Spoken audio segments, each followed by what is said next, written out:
அனைவருக்கும் வணக்கம். நேயர்கள் அனைவருக்கும் ஆஸ்ட்ரோநிதி சேனல் சார்பாக 2025ஆம் ஆண்டிற்கான புத்தாண்டு நல்வாழ்த்துக்கள். இன்றைக்கி நாம் பார்க்க போகிற தலைப்பு குரு பகவான் வக்ர நிவர்த்தி பலன்கள். 22ஆம் தேதி 2025ஆம் ஆண்டு பிப்ரவரி 4ஆம் தேதி குரு பகவான் வக்ர நிவர்த்தி அடைகிறார். நம்ம சேனலை முதன்முறையாக பார்க்குறவங்களா இருந்தீங்கன்னாக்கா சேனலை சப்ஸ்கிரைப் பண்ணிவிடுங்க. அப்படியே பக்கத்தில் இருக்க பெல் பட்டனையும் ப்ரெஸ் பண்ணி விட்டுடுங்க. அப்போ தான் நான் போடுற வீடியோக்கள் அனைத்தையும் உங்களால் பார்த்து பயனடைய முடியும். சரி, வாங்க வீடியோக்குள்ளே போகலாம். அதாவது குரு பகவான் வக்ர நிவர்த்தியால் எந்தெந்த ராசிக்காரர்களுக்கு எப்படிப்பட்ட பலன்கள் இருக்குன்னு நாம் பார்க்கலாம். அதாவது ரிஷபம், கன்னி, விருச்சிகம், மகரம் போன்ற ராசிக்காரர்களுக்கு குரு பகவான் வக்ர நிவர்த்தி அடைவதால் எப்படிப்பட்ட பலன்கள் இருக்குன்னு நாம் பார்க்கலாம்.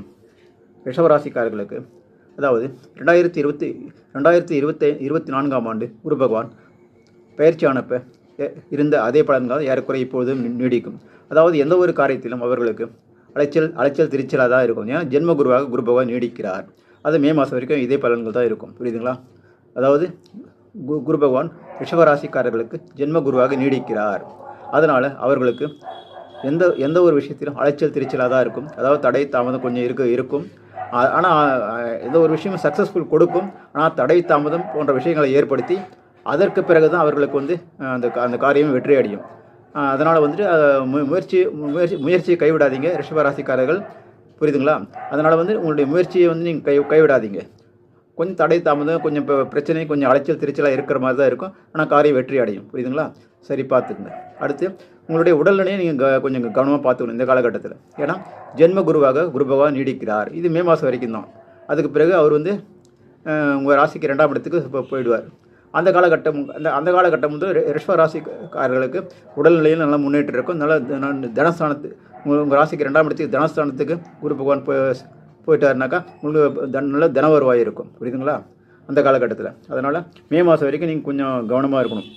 ஏன்னா இந்த குரு பகவான் உங்கள் ராசிக்குள்ளேயே ஜென்ம குருவாக நீடிப்பதால் உடல்நிலையில் நீங்கள் கவனமாக இருக்கணும். புரியுதுங்களா? ரிஷபராசிக்காரர்கள் கொஞ்சம் கவனமாக பார்த்துங்க. ஏன்னா உடம்பு சரியில்லை தோணுச்சிங்கன்னா உடனே டாக்டர்கிட்ட போயிட்டு அதற்குரிய ட்ரீட்மெண்ட் என்னவோ அதை ஃபாலோ பண்ணிக்கங்க. சரிங்களா? சரி, இப்படிப்பட்ட பலன்கள் தான் ரிஷபராசிக்காரர்களுக்கு இந்த குரு வக்ர நிவர்த்தியால் இருக்குது. சரி, பார்த்துங்க. சரி, அடுத்து கன்னிராசிக்காரர்களுக்கும் ஏறக்குறைய 2024ஆம் ஆண்டு குரு பகவான் பயிற்சி ஆனப்போ இருந்த அதே பலன்கள் தான் இப்பொழுதும் நீடிக்கிறது. பெரிய மாற்றங்கள்லாம் ஒன்றும் இப்பொழுதும் கிடையாது. ஏன்னாக்கா கேது பகவான் உங்கள் ராசிக்குள்ளேயே இருக்கிறார். அவர் எல்லாத்தையும் தடை பண்ணினே இருப்பார். புரியுதுங்களா?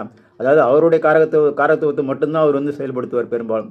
ஏன்னா கேது தான் எல்லா கிரகத்தை விட கேது பகவான் வலிமையான கிரகம். குரு தன்னுடைய 5ஆம் பார்வையாக கேது